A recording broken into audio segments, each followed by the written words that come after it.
Article 12 is for the Kurds to get their money to cover their cost of extracting and transportation of salaries for the oil. Next they say we will have the budget tables.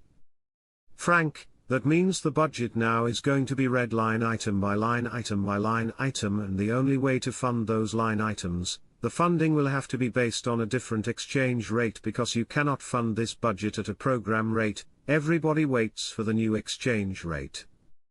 Everything waits for it. Firefly, we are very close.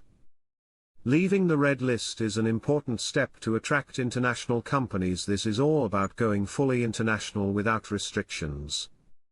They are off the red list and no longer considered dangerous.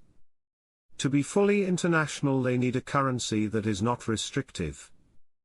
Question: when you say very soon, does it mean the same as in Iraq?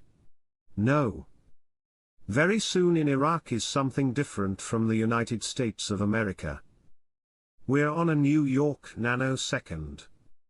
We're not on a New York minute. We want things done now, as fast as possible. The discovery of the largest oil storage in the center of the country with 2 billion barrels. Every time we turn around, we find out Iraq has more resources. Gold, rare earth minerals, and even more oil. This is $140 billion more in oil to support their currency. Progress is happening. They don't have to tell us everything, that's not their job. They can't just say, we're going to revalue the currency tomorrow at $4 or $2 or $1 because it's like insider trading. That's not going to happen. But what they are doing is they are giving you data to some extreme, especially since al-Sudani has taken office. Another scenario is a potential revaluation or redenomination of the currency. This could occur if Iraq's government and central bank aim to simplify transactions and improve the currency's global perception. Such moves often depend on strong economic fundamentals and international support. Ultimately, the future value of Iraq's currency will hinge on a combination of political stability, economic reforms, global oil markets, and the country's ability to manage these factors effectively. For now, the dinar's prospects remain uncertain, with opportunities for growth balanced by significant risks. For now, the dinar remains a speculative currency. The Iraqi dinar faces several potential scenarios for its value in 2025. One possibility is a gradual appreciation in value. The country's vast oil reserves are its economic backbone. If global oil prices remain high and Iraq increases production, the influx of foreign currency could strengthen the dinar. Additionally, diversifying the economy and reducing corruption could boost investor confidence and attract foreign investment, further supporting the currency's value. On the other hand, the dinar could remain stagnant or face depreciation. If global oil prices drop significantly, Iraq's reliance on oil revenues could strain its budget and weaken the dinar. Inflation or issues in managing monetary policy might also negatively impact its value. The critical part is we want to see them advance to the budget schedules, but the rate has to change before the schedules can be approved. The schedules are the line items in the budget that are calculated off of the new currency value. Tues. The 21st of January 2025, everything starts. We are finally here. Government representative in Parliament sends an amendment to an amendment regarding budget law. This one is specifically on rate, and they are pushing to have the budget settled. This is also about the oil in the Kurdish region. We should have had action on this today. They are waiting to squeeze in one last number, then we should budget tables and rates. When they adjust budget tables, it's an ideal time to adjust value. There is some pretty exciting stuff coming for Iraq this morning. Iraq enters a new phase of cooperation with America after Trump assumes the presidency. We've always said, don't run to the bank. I said walk, take your time. You want to take your time, because you want to see any changes.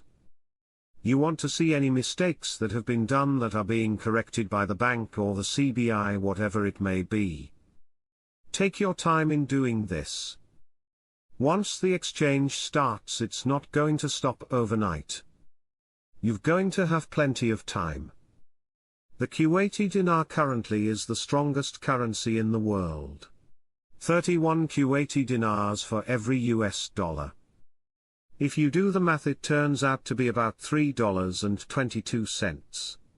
Quote, it's worth noting Kuwait has about 7% of the world's oil reserves, which greatly supports the value of the currency. According to 2023 data, Iraq has significantly more oil reserves than Kuwait, with Iraq holding approximately 145 billion barrels of oil compared to Kuwait's 101.5 billion. Iraq has 43% more oil than Kuwait. Kuwait's currency is strongest in the world. Iraq has the ability to be at least 43% more valuable based off oil, let alone their non-oil revenues. Pretty exciting times. We're most concerned with the dinar at the contract rate, which our contract rate on the dinar is tied to North Sea Brent crude oil, and if it's 80, well, that's what the contract rate is, and that's the North Sea Brent crude price. A few days ago, it fluctuates a little up, a little down, but it's trending up, it's trending higher. So that's a good thing to be aware of. Member of the Finance Committee, Mustafa al-Karawi, confirmed that the Kurdistan region did not hand over any of the oil revenues to the central government in Baghdad. Al-Karawi said in a televised interview followed by Al-Maluma agency, the region is not committed to handing over non-oil revenues and localizing salaries. He added, the failure to adhere to the budget provisions is the basis of the problem between Baghdad and Erbil. He pointed out that the Kurdistan region did not send salary settlement data to the Iraqi Ministry of Finance. He pointed out that Iraq's share in OPEC has decreased due to the smuggling of oil from the Kurdistan region.